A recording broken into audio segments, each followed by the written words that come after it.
modak ma Obunga e kaunti ma Kisumo onyiso mor margi ni sirikal kuom chano mar bago nyasi mar Mashujaa e alap ma Obunga Complex kuom thuolo mokwongo. Jopiny go opwoyo okang' ma kamano ka gilero ni gisebedo kod riyo mar yudo thuolo ma kamano.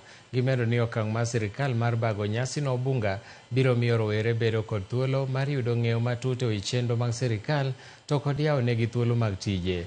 Bende gijiwo sirikal mondo omed loso pawno ma Obunga kaka kar tego talanta.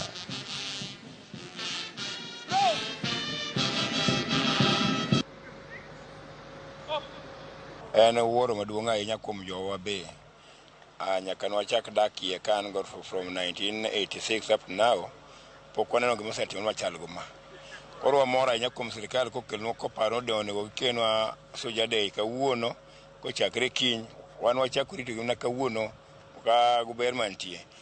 Agony sirikal erokamano kuom duto te mosetimo, ber moseneno e Obunga ka kata e Kisumu ka, to gi jotelo morito waduto, agoni erokamano maduong'.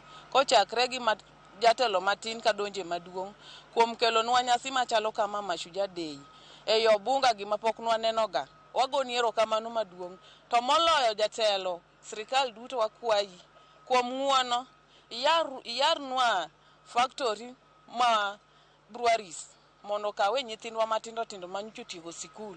Wadwoko pak ne sirikal mokelo mondo Mashujaa Day otimre Obunga ka.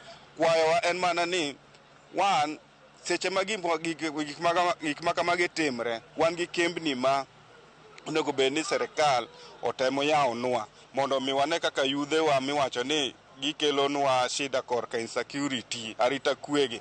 Wane kaka gidonjo kuondego mondo mi okawgi gichimre nadi giyud kaka gitiyo.